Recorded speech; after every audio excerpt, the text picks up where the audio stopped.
देवानां प्रथमः सम्बभूव विश्वस्य कर्ता भुवनस्य गोप्ता स ब्रह्म विद्यां सर्वविद्याप्रतिष्ठाम् अथर्वाय ज्येष्ठपुत्राय प्राह ॐ अथर्वणेयां प्रवदेत ब्रह्मा अथर्वातां पुरोवाच अङ्गिरे ब्रह्मविद्याम् स भारद्वाजाय सत्यवहाय प्राह भारद्वाजो अङ्गिरसे परावरान् ॐ शौनको ह वै महाशालः अङ्गिरसं विधिवदुपसन्नः पप्रच्छ कस्मिन्नु भगवो विज्ञाते सर्वम् इदं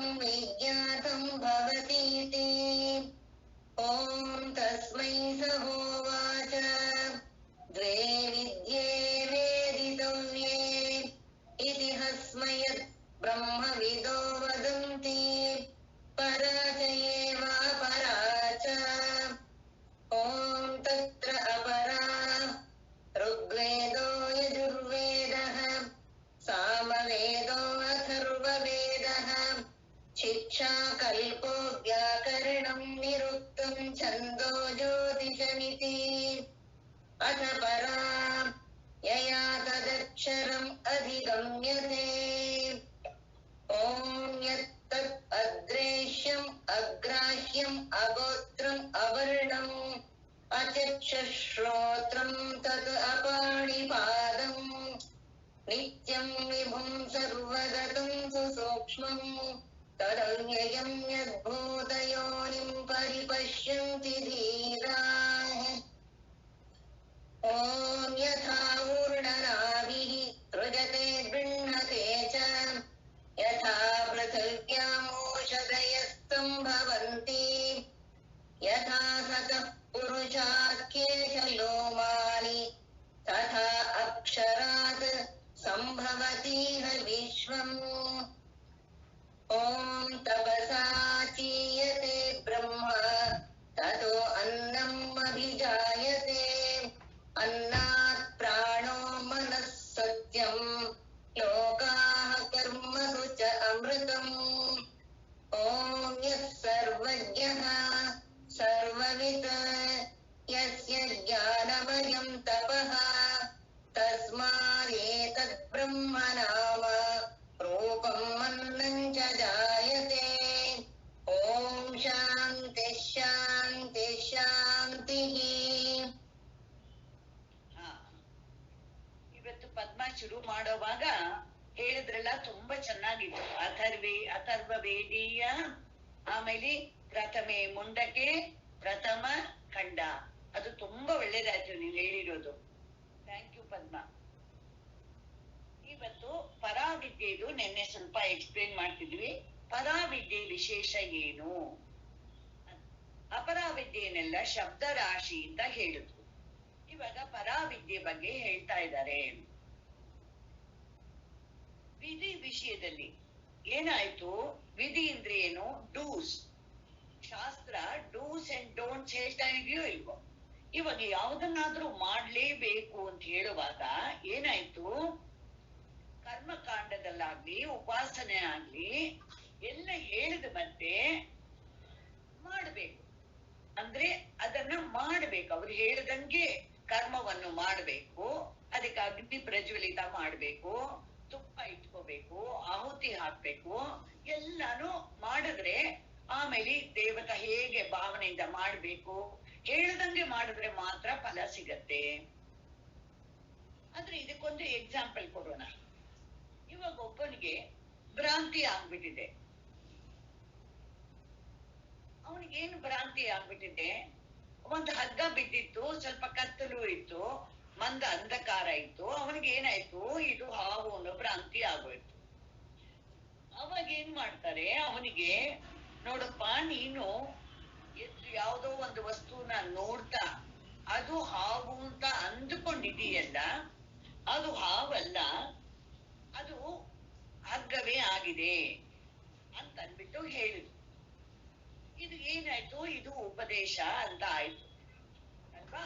ಯಾರಲ್ಲಿ ಅವರಿಗೆ ವಿಶ್ವಾಸ ಇದ್ಯೋ ಪ್ರೂಫ್, ಅವ್ರೇನ್ ಮಾಡಿದ್ರು, ಪ್ರೂಫ್ ಯಾವ್ದು, ಟಾರ್ಚ್ ಯಾವ್ದನ್ನೋ ಅಥವಾ ಕೈಯಲ್ಲಿ ತಗೊಂಡು ಅವರಿಗೆ ಕಣ್ಣಿಗೆ ಕಾಣಿಸೋಂಗೆ ತೋರ್ಸಿದ್ರು. ಇವಾಗ ಅವನಿಗೆ ಅದು ಗೊತ್ತಾದ ಮತ್ತೆ ಏನು ಮಾಡಬೇಕಾಗಿದೆ, ಆ ಹಗ್ಗದಿಂದ ಹಾವು ಕಾಣಿಸ್ತಾ ಇತ್ತಲ್ಲ ಅದನ್ನು ಓಡಿಸ್ಬೇಕಾ, ಏನು ಮಾಡ್ಬೇಕು ಹೇಳಿ.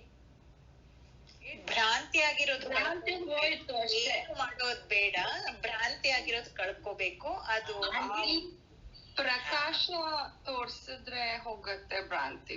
ಜ್ಞಾನ ಸರಿ, ಪ್ರಕಾಶ ತೋರ್ಸಿದ್ರೆ ಹೋಗತ್ತೆ ಸರಿ. ಪ್ರಕಾಶ ತೋರ್ಸೋನ್ ಯಾರು, ಅಜ್ಞಾನದಲ್ಲಿರೋವನ, ಯಾರಿಗೆ ಜ್ಞಾನ ಇದೆಯೋ ಅವನ. ಜ್ಞಾನ ಇರೋರು, ಜ್ಞಾನ ಇರುವವರು ಅದೇ ಅದು ಇಂಪಾರ್ಟೆಂಟ್. ಭ್ರಾಂತಿ ಅಂತ ಹೇಳ್ಕೊಡ್ಬೇಕು. ಅದು ಇಂಪಾರ್ಟೆಂಟ್. ನಿನಗೆ ಯಾಕೆ ಹಾಗೆ ಕಾಣಿಸ್ತಾ ಇತ್ತು ಅಂದ್ರೆ ಎಕ್ಸಾಂಪಲ್ ನ ತುಂಬಾ ಡೀಟೇಲ್ ಆಗಿ ಬೇಕಾಗಿಲ್ಲ, ನಮ್ಗೆ ಅಷ್ಟೇ ಬೇಕು. ಇಲ್ಲಿ ಏನಾಗಿದೆ, ಈ ಪ್ರಪಂಚ ಅಲ್ಲಿ ನಿಮ್ಗೆ ಹಾವು ಹೊರಟೋಗೋಂಗೆ ಇಲ್ಲಿ ಪ್ರಪಂಚ ಹೊರಟೋಗೋದಿಲ್ಲ. ಅದೇನು ನೀವು ಪ್ರಕಾಶ ಬಂದ ತಕ್ಷಣ ಹಾವು ಹೊರಟೋ ಇಲ್ಲ, ಕಾಣಿಸಲ್ಲ, ಹಗ್ಗ ಗೊತ್ತಾಗ್ಬಿಡುತ್ತೆ. ಇಲ್ಲಿ ನಿಮ್ಗೆ ಇದು ಪ್ರಪಂಚಕ್ಕೆ ಲೈಟ್ ಬಿಟ್ಬಿಟ್ರೆ ಅದು ಪ್ರಪಂಚ ಹೊರಟೋಗ್ಬಿಟ್ಟು ಪರಮಾತ್ಮ ತರ ನಿಂತ್ಕೊಂಡ್ಬಿಡತ್ತ ಪ್ರಪಂಚ. ಹಾಗೆಲ್ಲ ಏನು ಕಾಣಿಸೋದಿಲ್ಲ. ಇಲ್ಲಿ ಏನು ಅರ್ಥ ಮಾಡ್ಬೇಕು, ವಿಚಾರದಿಂದ ತಿಳ್ಕೊಳ್ಬೇಕು. ಇಲ್ಲಿ ನಿಮ್ಗೆ ಮೊದಲು ಹಾಗೆ ಕಾಣಿಸುತ್ತೆ, ಏನು ವ್ಯತ್ಯಾಸ ಇಲ್ಲ. ಇದಕ್ಕೆ ಅತದ್ ವ್ಯಾವೃತ್ತಿ ಅಂತ ಹೇಳ್ತಾರೆ. ಇದು ಹೇಗೆಂದ್ರೆ ನಿಮ್ಮ ದೃಷ್ಟಿಯನ್ನು, ಆಟಿಟ್ಯೂಡ್ ನೋಡುವ ದೃಷ್ಟಿಯನ್ನು ಸರಿ ಮಾಡ್ಕೋಬೇಕಷ್ಟೇ. ಇಲ್ಲಿ ಯಾವುದನ್ನು ನಿಮ್ಗೆ ಹಾಗೆ ಇರುತ್ತೆ, ಎಲ್ಲಾನು ಬಿಲ್ಡಿಂಗ್ ತರ ಕಾಣಿಸುತ್ತೆ, ಗಿಡದ ತರ ಕಾಣಿಸುತ್ತೆ, ಹೆಣ್ಣಿನ ತರ ಕಾಣಿಸುತ್ತೆ, ಗಂಡಿನ ತರನೇ ಕಾಣಿಸುತ್ತೆ. ಯಾವುದು ಏನಾಗುತ್ತೆ, ಏನು ವ್ಯತ್ಯಾಸನೂ ಆಗೋದಿಲ್ಲ. ಆದ್ರೆ ನಮ್ಮ ತಿಳುವಳಿಕೆಯಲ್ಲಿ ವ್ಯತ್ಯಾಸ ಆಗುತ್ತೆ. ಎಲ್ಲ ಒಂದು ನಿಶ್ಚಯ ಆಗುತ್ತೆ, ಪರಮಾತ್ಮನನ್ನ ಬಿಟ್ಟು ಯಾವುದಕ್ಕೂ ಅಸ್ತಿತ್ವ ಇಲ್ಲ, ಯಾವ ನಾಮರೂಪಕ್ಕೂ ಅಸ್ತಿತ್ವ ಅಲ್ಲ. ಹೇಗೆ ನನ್ನ ಸ್ವಪ್ನ ಪ್ರಪಂಚ ನಾನು ನೋಡುವುದಾಗ ಅದರ ಇದ್ರೆ ಮಾತ್ರ ಆಗತ್ತೆ ವಿನ ಇಲ್ಲದಿದ್ರೆ ಅಸ್ತಿತ್ವ ಇಲ್ಲವೋ, ಹಾಗೆ ಪರಮಾತ್ಮನನ್ನ ಬಿಟ್ಟು ಯಾವುದಕ್ಕೂ ಅಸ್ತಿತ್ವ ಇಲ್ಲ ಅಂತ ಚೆನ್ನಾಗಿ ತಿಳ್ಕೋಬೇಕು. ಅದೇ ಮುಖ್ಯ ಇಲ್ಲಿ ನಮಗೆ. ಸೊ ಅದೇ ರೀತಿ ಇಲ್ಲಿ ಹೇಳ್ತಾರೆ, ಜ್ಞಾನ ಕಾಂಡದಲ್ಲಿ ಉಪದೇಶ ಆತ್ಮಹತ್ಯೆ ಮಾಡೋದೇನೂ ಇಲ್ಲ. ಹಾಗಾದ್ರೆ ನಮ್ಗೆಲ್ಲ ಅರ್ಥ ಆಗ್ಬಿಟ್ಟಿದೆಯಲ್ಲ, ಹೊರಟೋಗ್ಬೇಕಲ್ಲ. ಯಾಕೆ ತಿರ್ಗು ಕ್ಲಾಸಿಗೆ ಬರ್ತೀವಿ, ಡೈಲಿ ಯಾಕೆ ಕ್ಲಾಸಿಗೆ ಬರ್ಬೇಕು ನಾವು, ನಮಗೆ ಯಾಕೆ ಬೇಕು ಅಂತಂದ್ರೆ ಇಲ್ಲಿ ಒಂದು ಒಳ್ಳೆ ಉದ್ದೇಶ ಇದೆ. ಏನ್ ಮಾಡ್ತಾರೆ, ಪರಮಾತ್ಮ ಏನ್ ಹೇಳ್ತಾನೆ, ಜ್ಞಾನ ವಿಜ್ಞಾನ ಸಹಿತ ಅಂತ. ನಮಗೆ ಖಂಡಿತ ಜ್ಞಾನ ಆಗಿಲ್ಲ ಅಂತಲ್ಲ, ಆಗಿರುತ್ತೆ. ಆದ್ರೆ ಅದು ವಿಜ್ಞಾನ ಆಗ್ಬೇಕು, ಅನುಭವದಲ್ಲಿ ಬರ್ಬೇಕು. ಅದಕ್ಕೆ ಸರಸ್ವತಿ ಉಪನಿಷತ್ತಲ್ಲಿ ಬಹಳ ಚೆನ್ನಾಗಿ ಹೇಳ್ಬಿಟ್ರು, ದೇಹಾಭಿಮಾನೇ ಗಳಿತೆ ವಿಜ್ಞಾತೆ ಪರಮಾತ್ಮನಿ ಯತ್ರ ಯತ್ರ ಮನೋ ಯಾತಿ ತತ್ರ ತತ್ರ ಪರಾಮೃತಂ. ಈ ದೇಹಾಭಿಮಾನ ಅನ್ನೋದು ಹೋಗಬೇಕು. ಇದು ಯಾವ ಔಷಧಿಯಿಂದ ಹೋಗತ್ತೆ, ಅಥವಾ ಯಾವ ದೇಶಕ್ಕೆ ಹೋದ್ರೆ, ಯಾವ ಕಾಲಕ್ಕೆ ಹೋದ್ರೆ ನಮ್ಗೆ ಈ ದೇಹಾಭಿಮಾನ ಹೋಗತ್ತೆ. ಅದ್ ಯಾವ್ದು ಹೆಲ್ಪ್ ಆಗೋಲ್ಲ. ಇಲ್ಲ ರೀ, ನೀವ್ ಹೇಳಿ ಔಷಧಿ ಅದು ಎಷ್ಟು ಕಾಸ್ಟ್ಲಿ ಆದ್ರೂ ಪರವಾಗಿಲ್ಲ, ನಾವು ತಗೋತೀವಿ ಅಂತ ಹೇಳಿದ್ರೆ ಅದಕ್ಕೆ ಔಷಧಿ ಇಲ್ಲ. ವಿಚಾರನೇ ಔಷಧಿ. ಅದಕ್ಕೆ ಮೊದಲು ಉಪದೇಶ ಶ್ರವಣನೇ ಆಗ್ಬೇಕು, ಬೇರೆ ದಾರಿ ಇಲ್ಲ. ಬೇರೆ ಶ್ರವಣ ಮಾಡಿದ ಮತ್ತೆ ವಿವೇಕ ವೈರಾಗ್ಯ ವಿಚಾರದಿಂದ ಚೆನ್ನಾಗಿ ಮಾಡಿದಾಗ ನಮ್ಗೆ ಅರ್ಥ ಆಗತ್ತೆ ವಿನ ನಾನು ಚೈತನ್ಯ ಸ್ವರೂಪ, ನಾನು ಈ ಶರೀರಾದಿ ಖಂಡಿತ ಅಲ್ಲ ಅಂತ ನನಗೆ ಅದು ವಿಜ್ಞಾನ ಆಗ್ಬೇಕು. ಅದು ಯಾವಾಗ ಆಗತ್ತೆ, ಇವಾಗ ಒಂದು ದೊಡ್ಡ ಶ್ರವಣ ಮಾಡ್ತಿದ್ದ, ದಿನ ಶ್ರವಣ ಮಾಡ್ತಿದ್ದಾಗ ಆಗುತ್ತೆ. ಆಗ್ಬಿಡತ್ತಾ? ಎಷ್ಟು ಶ್ರವಣ ಇಲ್ಲ ಶ್ರವಣ ಜ್ಞಾನವಾಗುವವರೆಗೆ, ಶ್ರವಣದಿಂದ ಜ್ಞಾನವಾಗುವವರೆಗೆ ಮಾಡ್ತೇವೆ. ಶರೀರದ ಮಿಥ್ಯಾತ್ವದ ಮುಖ, ಶರೀರದ ಮಿಥ್ಯಾತ್ವ ಹೋದಾಗ ಅಲ್ಲ, ಗುರುವಿನ ಮುಖಾಂತರ ಆಗುತ್ತೆ. ಸರಿಮಾ, ಅದು ಕರೆಕ್ಟು. ಬಟ್ ವಿಜ್ಞಾನ ಆಯ್ತು ಅಂತ ಹೇಗ್ ಗೊತ್ತಾಗತ್ತೆ? ನಮ್ಮ ಅನುಭವ ನಮ್ಮ ಅನುಭವದಿಂದಲೇ ಗೊತ್ತಾಗ್ಬೇಕು ನಮ್ಗೆ. ಅವರವರಿಗೆ ಗೊತ್ತಾಗ್ಬೇಕು. ಮಹಾವಾಕ್ಯಗಳ ರೀತಿ ತತ್ವಮಸಿ ಅಂತ ನನ್ನ ಅನುಭವಕ್ಕೆ ಬಂದ ತಕ್ಷಣ ಅದು ಏನೇ ನಮ್ಗೆ ಅದೆಲ್ಲ ಸರಿ, ಕರೆಕ್ಟ್, ಇಲ್ಲ ಅಂತ ಹೇಳಿಲ್ಲ ಯಾವುದನ್ನು. ಆದ್ರೆ ಇಲ್ಲಿ ಆ ಜ್ಞಾನ ಹೇಗಾಗತ್ತೆ ಅದು ಮುಖ್ಯ. ಉಪನಿಷತ್ತಿಂದ ಆ ಜ್ಞಾನ ಆಗೋದಕ್ಕೆ ಸ್ಫುರಣೆಯಿಂದ ಬೇರೆ ಬಂದು ನಿಂತ್ಕೋಬೇಕಾ? ಇಲ್ಲ, ತಾನೇ ಜ್ಞಾನದಿಂದ ಸರಿ, ಜ್ಞಾನದಿಂದ ಹೇಗಾಗತ್ತೆ? ಅದ್ ನಾನೇ ಅಂತ ತಿಳಿದ ಸ್ಮರಣೆ ಮಾಡ್ತಾನೆ. ಇಲ್ಲ, ನಾನೇ ಅದು ಅದಕ್ಕೆ ಏನು ಹೇಳಿದ್ರು, ಹೇಗೆ ಹೇಳ್ತಾರೆ ಅಂತಂದ್ರೆ, ವಿಚಾರ ಹೇಗ್ ಮಾಡ್ಬೇಕು, ಎರಡು ನಿಮಗೆ ಅನುಭವ ಇದೆ. ಯೋಚನೆ ಮಾಡಿ. ನೀವು ಇವಾಗ ಎಲ್ಲಾರು ಕೇಳ್ತಾ ಇದ್ದೀರಿ ಅಂತ, ನೀವು ಸತ್ಸಂಗದಲ್ಲಿ ಕೇಳ್ತಾ ಇದ್ದೀರಿ ಅಂತ ನಿಮಗೆ ಗೊತ್ತಾ? ಕೇಳ್ತಾ ಇದ್ದೀನಿ ಗೊತ್ತು ಅಲ್ವಾ? ಎಲ್ಲಾರ್ಗೂ ಗೊತ್ತು. ಇವಾಗ ನೀವು ನೀವು ಕೇಳ್ತಾ ಇದ್ದೀರಿ ಅಂತ ನಿಮಗೆ ಗೊತ್ತು. ಕೇಳ್ತಾ ಇರೋರು ಯಾರು, ಗೊತ್ತಿರೋರು ಯಾರು ಅಂತ. ನಾನೇ ಕೇಳ್ತಾ ಇರೋದು, ನನಗೆ ಗೊತ್ತಿರೋದು. ನಿನಗೆ ಗೊತ್ತಿರೋದು. ಆದ್ರೆ ಆ ಗೊತ್ತಿರೋ ನೀನು ಯಾವುದು? ತ್ರಿಪುಟಿ ತರಬೇಕು. ಗಾತ್ರ ಜ್ಞೇಯ ಕರೆಕ್ಟ್. ಜ್ಞಾನ ಮತ್ತೆ ಪ್ರೇರಿತಾರ ತಗೊಳ್ಳಿ. ಪ್ರೇರಿತ ಅದು ಏತಜ್ಞೇಯಂ ನಿತ್ಯಮೇವ ಆತ್ಮ ಸಂಸ್ಥಾನ. ಪರಂ ವೇದಿತವ್ಯಂ ಕಿಂಚಿತ್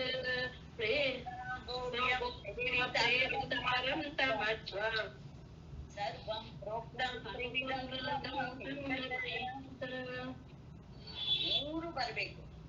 ಯಾರು ನಾನು ತಿಂತಾ ಇದ್ದೀನಿ, ಏನನ್ನ ತಿಂತಾ ಇದ್ದೀನಿ, ಎರಡು ನನಗೆ ಶಬ್ದಪಡಿಸಿದ್ದು ಯಾರು, ಇದು ಮೂರು ಒಂದು ರೂಪದಲ್ಲಿ ಆಗ್ಬೇಕು. ಅವನಿಗೆ ಸಾಕ್ಷಿ ಅಂತ ಹೆಸರು. ಅದರಲ್ಲಿ ಅದು ನನ್ನ ಸ್ವರೂಪ ಅಂತ ನನಗ್ ಗೊತ್ತಾದ ದಿವಸ ವಿಜ್ಞಾನ ಆಗತ್ತೆ.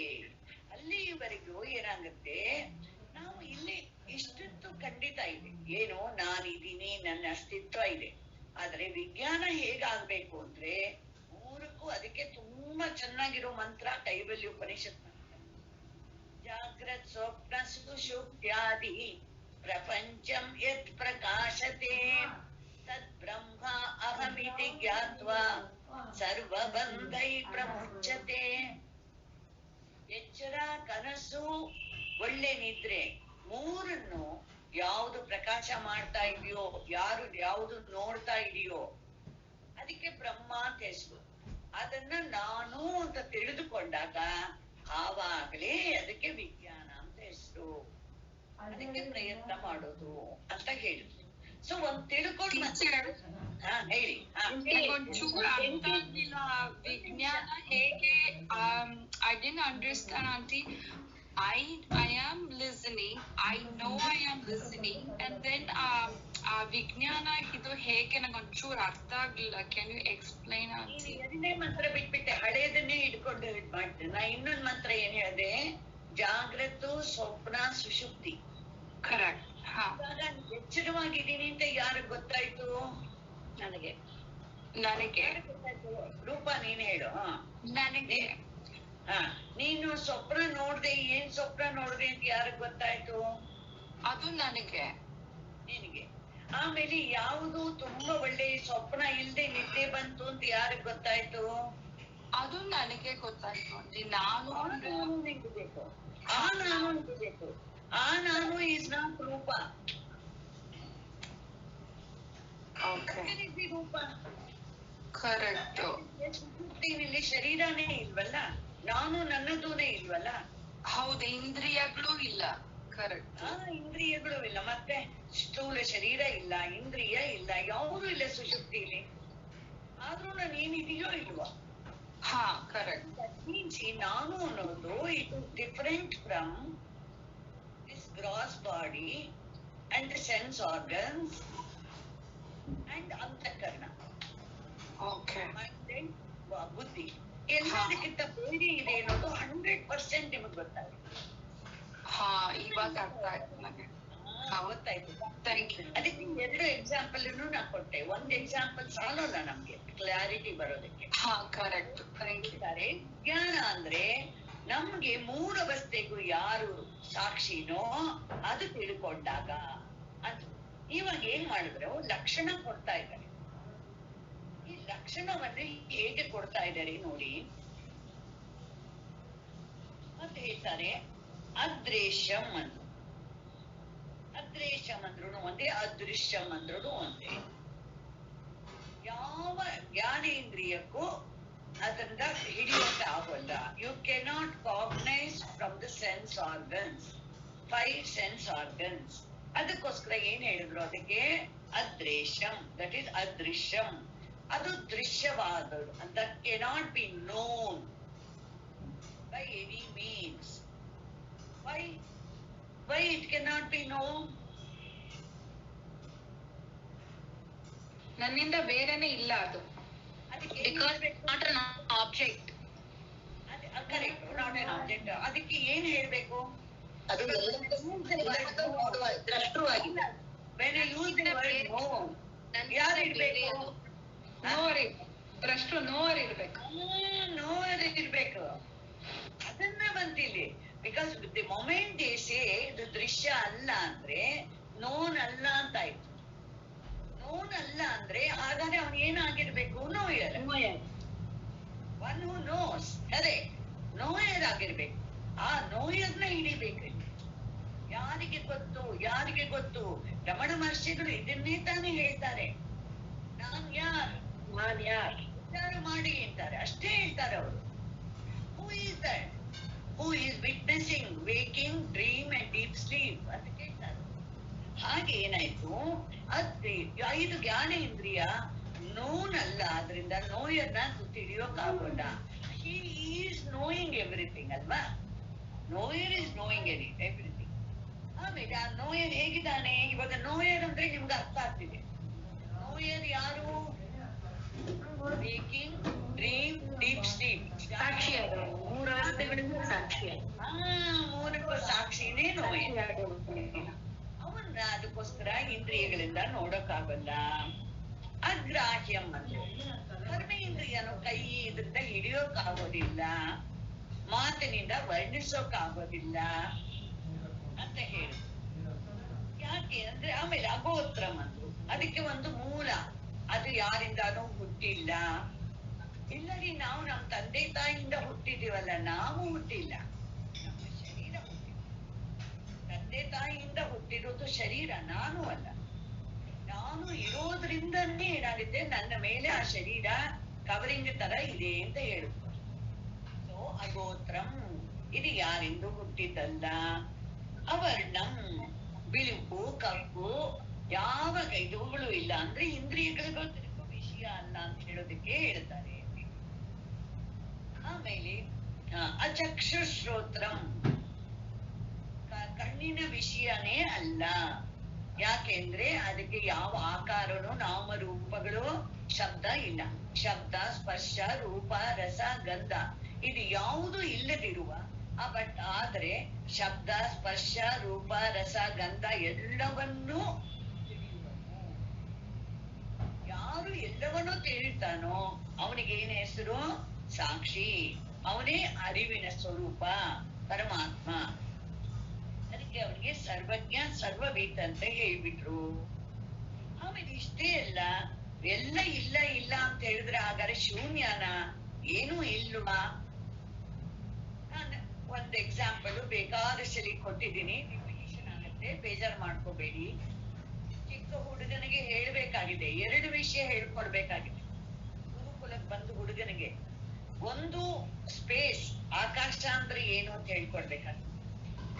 ಇನ್ನೊಂದು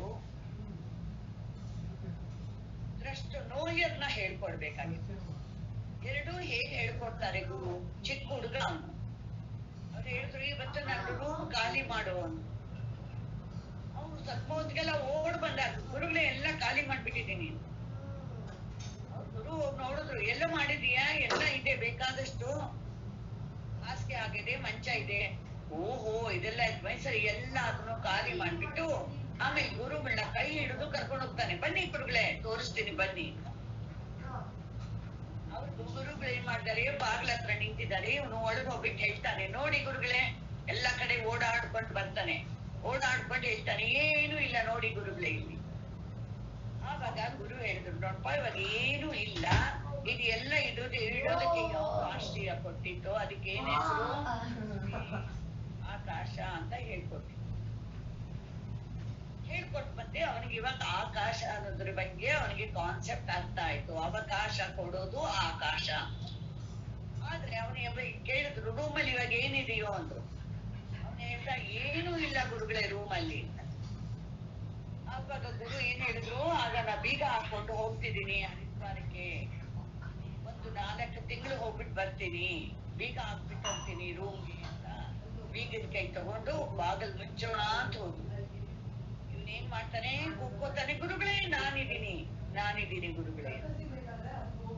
ಮೊದಲು ಯಾಕೆ ಹೇಳಿಲ್ಲ, ಏನೂ ಇಲ್ಲ ಅಂತ ಹೇಳಿದ್ನಲ್ಲ.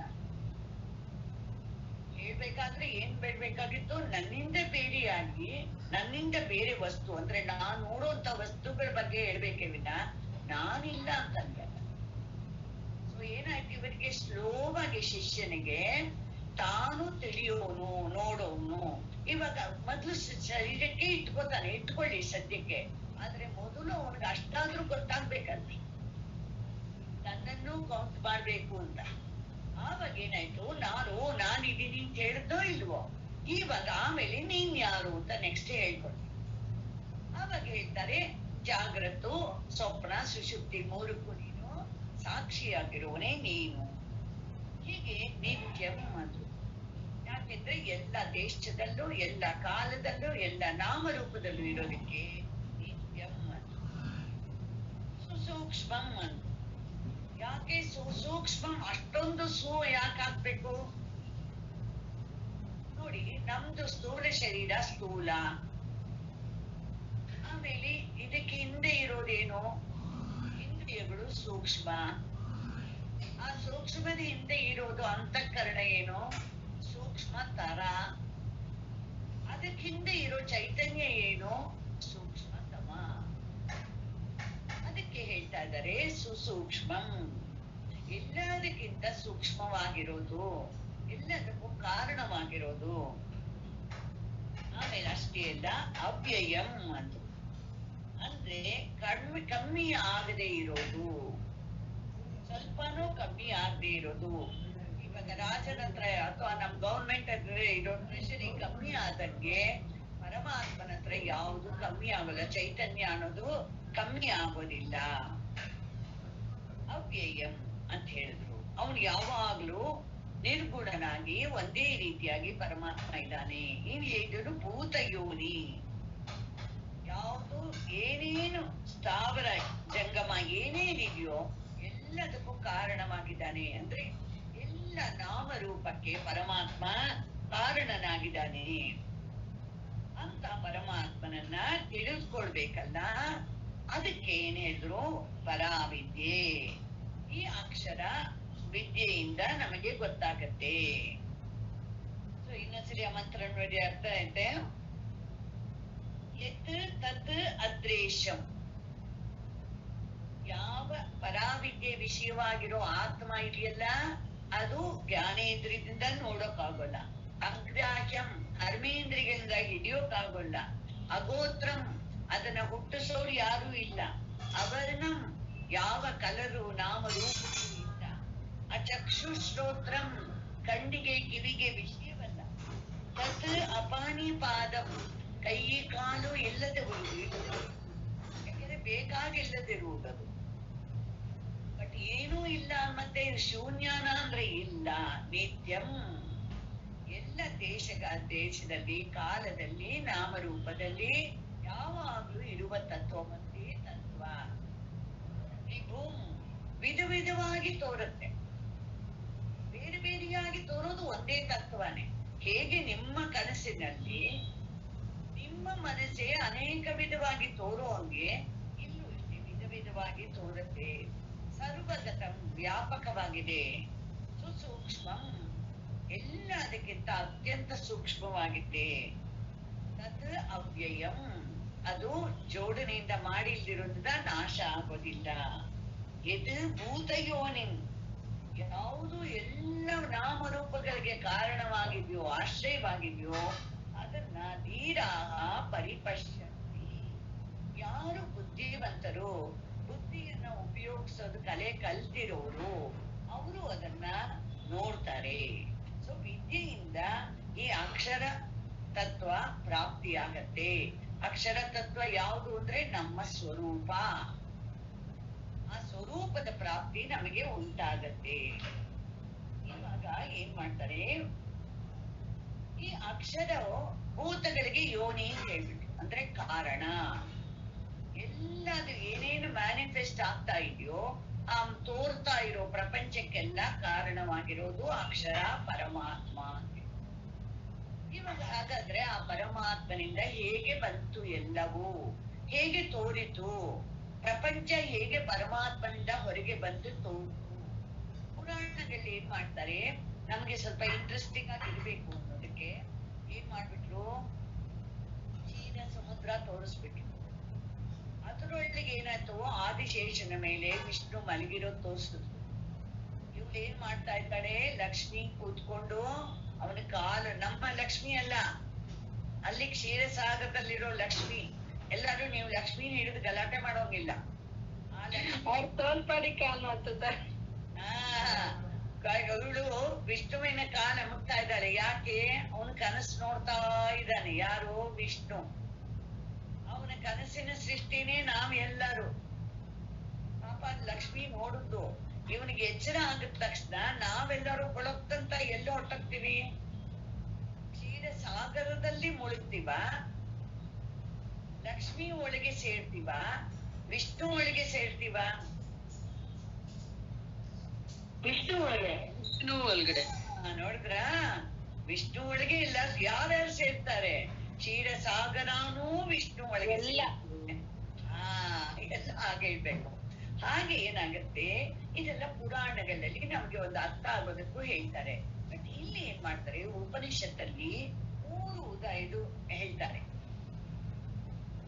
ಯಥಾ ಊರ್ಣನಾಭಿಹಿ ಸೃಜತೆ ಗೃಹ್ಣತೆ ಚ. ಮೊದಲನೇ example, first example for creation. ಅಬ್ಬ, ಪರಮಾತ್ಮನ ಯಾರಿಗೆ ಕಂಪೇರ್ ಮಾಡ್ಬಿಟ್ರು? ಹುಡುಗೆ ಭಕ್ತರಾದವ್ರಿಗೆ ಬಹಳ ದುಃಖ ಆಗ್ಬಿಡುತ್ತೆ. ಭಕ್ತಿ ಯೋಗ ಅಂದ್ಕೊಟ್ಟು, ಅಯ್ಯೋ ನಮ್ ದೇವರನ್ನ ಒಂದು ಜೇಡರು ಹುಳು ಮಾಡ್ಬಿಟ್ರಲ್ಲ, ಹಾಗೆಲ್ಲ ಮಾಡಬಾರ್ದು. ಅವನನ್ನ ಶ್ರೀಮನ್ ನಾರಾಯಣ ಅಂತ ಹೇಳಿ, ಮಹಾವಿಷ್ಣು ಅಂತ ಹೇಳಿ ಯಾಕೆ ಹುಳು ಅಂತ ಹೇಳ್ತೀರಾ? ಉಪನಿಷತ್ತಿಗೆ ಯಾರು ಕ್ವಶನ್ ಮಾಡೋಂಗಿಲ್ಲ. ಅರ್ಥ ಮಾಡ್ಕೊಳ್ಳಿ. No question can be asked. You have to just understand. ತಿಳ್ಕೋಬೇಕಷ್ಟೇ ಹೇಳ್ತಾ ಇರೋದನ್ನ. ಅದ್ರಲ್ಲಿ ಏನ್ ಇಂಪ್ಲೈಡ್ ಮೀನಿಂಗ್ ಇದೆ, ವಿವಕ್ಷಿತ ಅಂಶ ತಿಳ್ಕೋಬೇಕು. ಯಾಕೆ ಊರ್ಣನಂಬಿ ದೃಷ್ಟಾಂತ ಕೊಟ್ರು? ಸೃಜತೆ, ತನ್ನ ಶರೀರದಿಂದಲೇ ಅವನ ದಾರವನ್ನು ಹೊರಗೆ ತಂದು ಹೆಣೆದು ಬಲೆಯನ್ನು ಹೆಣಿತೆ. ಆಮೇಲೆ ಗೃಹ್ಣತೆ ಚ, ತಾನೇ ಅದನ್ನು ವಾಪಸ್ಸು ಒಳಗೆ ತಗೊಂಡ್ಬಿಡುತ್ತೆ. ಅದೇ ರೀತಿ ಒಂದೇ ಒಂದು ಅಂಶ ಮಾತ್ರ ತಗೋಬೇಕು. ಪರಮಾತ್ಮನಿಂದಲೇ ಈ ಸೃಷ್ಟಿ ತೋರುತ್ತೆ, ಹೊರಗೆ ಬಂದಿದೆ. ಪರಮಾತ್ಮನೊಳಗೆ ಎಲ್ಲ ಸೃಷ್ಟಿ ಸೇರುತ್ತೆ ಅಷ್ಟೇ. ಆ ಒಂದು ಅಂಶಕ್ಕೋಸ್ಕರ ಒಂದು ಉದಾಹರಣೆ ಕೊಟ್ಟಿದ್ದಾರೆ. ಫ್ರಮ್ ಪರಮಾತ್ಮ everything is manifest and in ಪರಮಾತ್ಮ ಓನ್ಲಿ ಇಟ್ ಬಿಕಮ್ಸ್ ಅನ್ಮ್ಯಾನಿಫೆಸ್ಟ್. ಇದು ಒಂದು ಎಕ್ಸಾಂಪಲ್ಗೆ ಒಂದು ಅಂಶ ನಿಮಗೆ ಕ್ಲಿಯರ್ ಆಯ್ತು ಅಷ್ಟೇ. ಸೊ ಪರಮಾತ್ಮನ ಬಿಟ್ಟು ಬೇರೆ ಯಾರಿಂದನೂ ಹೊರಗೆ ಬಂದಿಲ್ಲ ಪ್ರಪಂಚ. ಪರಮಾತ್ಮನನ್ನು ಬಿಟ್ಟು ಯಾರಲ್ಲೂ ಹೋಗಿ ಸೇರೋಲ್ಲ, ಪರಮಾತ್ಮನಲ್ಲಿ ಸೇರುತ್ತೆ ಅಂತ ನಿಶ್ಚಯ ಮಾಡೋಣ. ಎರಡನೇ ಉದಾಹರಣೆ ಏನು? ಯಥಾ ಪೃಥಿವ್ಯಾಂ ಔಷಧಯ ಸಂಭವಂತಿ. ಹೇಗೆ ಪೃಥ್ವಿಯಿಂದ ಔಷಧಿಯ ಅಂದ್ರೆ ಈ ವನಸ್ಪತಿಗಳು ಎಲ್ಲ, ನಾವು ಏನೇನ್ ತಿಂತೀವೋ, ಬೇಳೆ ಇರ್ಬೋದು, ಹಣ್ಣಿರ್ಬೋದು, ಎಲ್ಲದಕ್ಕೂ ವನಸ್ಪತಿ ಔಷಧ ಅಂತ ಹೆಸರು. ಯಾಕೆಂದ್ರೆ ಹಸಿವು ಅನ್ನೋ ರೋಗಕ್ಕೆ ಇದು ಔಷಧವಾಗಿದೆ. ಸಂಭವಂತಿ, ಹುಟ್ಟತ್ತೆ. ಈ ಉದಾಹರಣೆಯಿಂದ ಏನ್ ತಿಳ್ಕೋಬೇಕು? ಪೃಥ್ವಿ ಪರಮಾತ್ಮನ ತರ, ಅದರಲ್ಲಿ ನೀನು